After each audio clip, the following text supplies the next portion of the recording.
So, after the disaster piece that was my last video, a review of classic Doom, I feel that it's only fair that I give this thing a second chance with a game built with the classic Doom engine.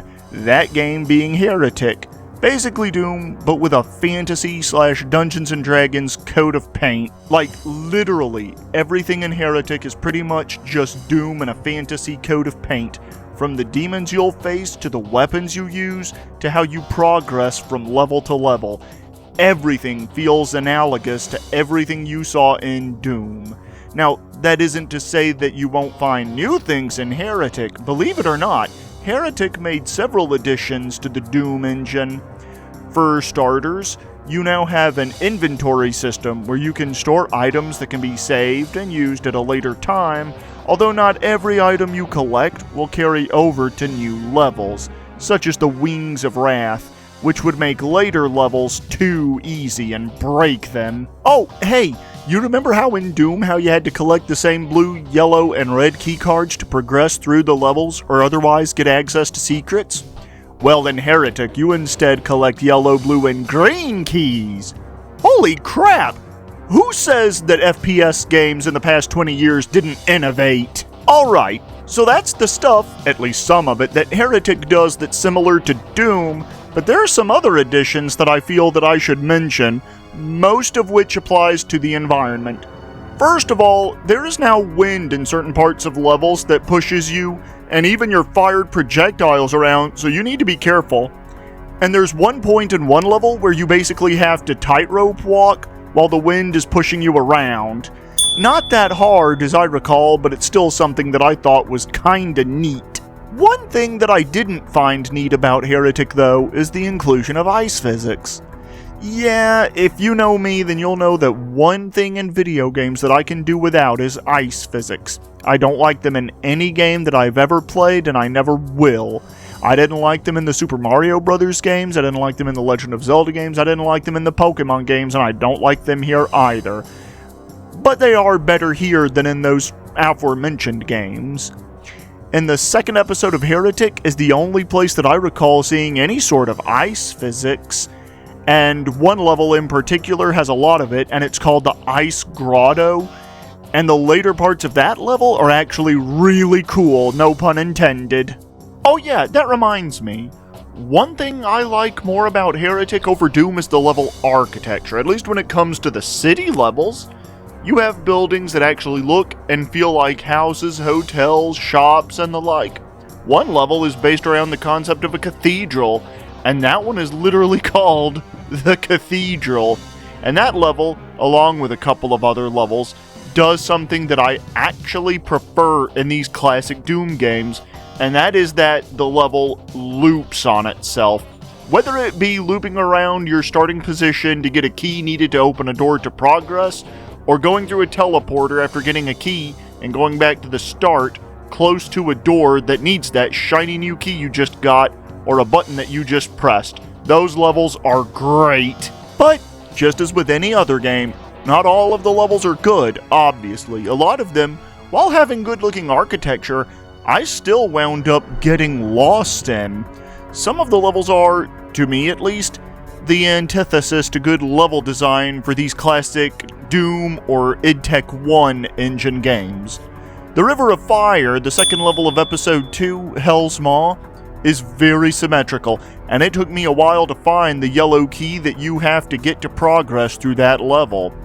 One level required me to press a switch because it was hidden behind a corner that, in like Doom, you would never think to look for, because it requires you to make a U-turn in the room it's in, and it's a switch that you absolutely have to press to get to the end of the first episode. That isn't funny, cool, or clever, Raven Software. That's just mean and trollish. But enough of the level design. If you've played Doom, then most of what you've seen there, you'll see done in Heretic as well, with the additions of wind and ice physics. Let's talk about the weapons now, my favorite part. Similar to how you started with a pea-shooter pistol that wasn't that useful in Doom except as a last resort, in Heretic, you start with a simple wand with a gold crystal on it, and just like Doom's pistol, the wand fires hit scan projectiles. It uses gold crystals and crystal diodes to replenish its ammo pool. Just like how the shotgun was the workhorse weapon of Doom, the same applies to the ethereal crossbow in Heretic. Unlike the shotgun, however, the ethereal crossbow is an hit scan. It fires 3 bolts of energy and it can hit multiple enemies, up to 3 of them in a single shot, if there are 3 enemies and all 3 arrows connect with each one. The Dragon Claw is the chain gun of Heretic, and just like Doom's chain gun and Heretic's wand, it fires hit scan projectiles at a fairly rapid pace, but I don't think it fires them out as fast as Doom's chain gun did. It's also fairly loud, but it still sounds mighty satisfying to fire though. The Hell Staff is up next, and it's the plasma rifle of Heretic. It fires several red balls of energy at your opponents in a fairly rapid manner. Faster than Doom's plasma rifle, actually, I think. The Phoenix Rod is Heretic's answer to Doom's rocket launcher. And just like with Doom's rocket launcher, it does a mighty heap of damage, and it'll do a fair amount of damage to you too, if you fire it at too close of a range, so be careful. The gauntlets of the Necromancer are Heretic's chainsaw, and just like the chainsaw in Doom, they will drag you into whatever monster it is you're attacking at the time with them, and they use no ammo. Last but not least, there is the Fire Mace, which you could theoretically play through several playthroughs of Heretic and never even know about its existence, as it's randomly placed in certain levels, so it never appears in the same place twice usually, and it may not even spawn at all, and even if it does spawn, only one Fire Mace will ever spawn in a level at a time. Unusually enough, the Fire Mace is not Heretic's answer to Doom's BFG 9000 like I originally thought it was, meaning that the BFG 9000 in Doom is the only weapon that doesn't have an equivalent in Heretic. It may just be me, but I feel like all of Heretic's weapons are usable and even satisfying to fire, unlike some of Doom's weapons, or rather, more satisfying to fire than Doom's weapons. Yes, even your crappy little wand, with or without the Tome of Power active.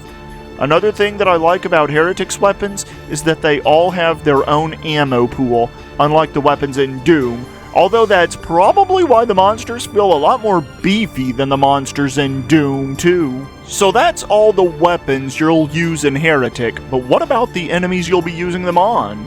Well, don't you worry, sweet Susie, we've got you covered.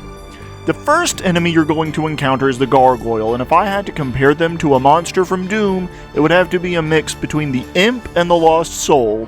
They scratch you when they get up close, but they can do a charging attack at you from a distance. They also have an upgraded form called the Fire Gargoyle, which, in addition to regular gargoyles, can hurl a fireball in your general direction. The next enemy that you'll encounter is the Golem. It will run at you and attack you with a punch if it gets too close. There are basically the Pinkies of Heretic, but they run slower than the Pinkies in Doom did.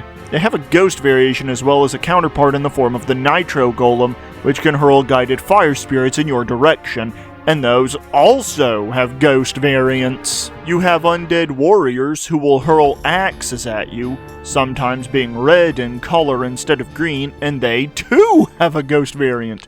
If I had to compare them to a Doom enemy, I'd say that they are the shotgunners of Heretic, as they drop ethereal arrows, which is the ethereal crossbow's ammo type. Why, when they don't have an ethereal crossbow themselves, I have no idea. The Disciples of Despair throw a barrage of magic missiles at you from a distance, and they can fly too. Iron Liches are basically the Barons of Hell of Heretic, only worse. Remember how in Doom, Barons of Hell could mess you up if their hits actually managed to land? Well, for Iron Liches, that won't be too difficult, at least not with their tornado attack, which chases the player down and spins them in the air, damaging them for a bit before they land back on the ground. There are more enemies in Heretic, of course, but I want you to discover some of them for yourself, the way I did. I promise you it's well worth the experience too.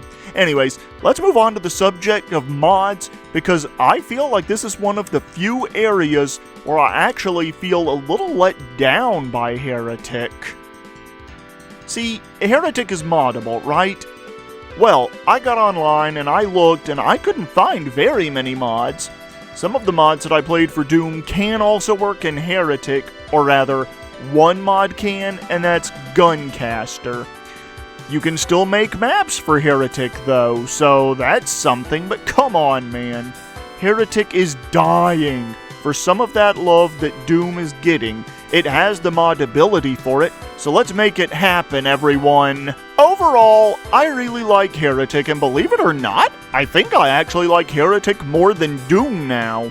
I felt like all the weapons were usable and satisfying to fire, the monsters were all fun to face, and none of them used hit-scan BS weapons, thank God for that. Some of the levels do the loop style that I like to use whenever I make my own maps for classic id Software games. It's a more appealing setting to me at least, and the list quite literally goes on. About the only problems I had with the game were how some switches were hidden from the player when they had no reason to be, and I got lost far more than I care to recount. I also don't like how there aren't that many mods for Heretic outside of custom map packs, and the monsters feel a little too beefy sometimes, and when those are my only problems with the game, some of them even being nitpicks, then yeah, I think this game is well worth the time you'll spend playing it. I also like how they reused the music from the first episode of Heretic in the later episodes, something that I really wish id Software would have done when they were making Doom. I wish that they would have included dark halls and more levels, as well as the Imp song at Doom's Gate, etc. But this isn't about Doom. This is about Heretic. So, the question remains, would I recommend Heretic to you? I like to think that the answer to that question has been very obvious throughout the review, but just in case it wasn't, then the answer to your question is yes. Yes.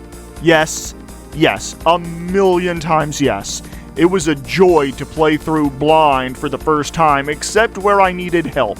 Apart from the 2 DLC episodes, which I haven't played yet, and I just overall really enjoyed my time with it.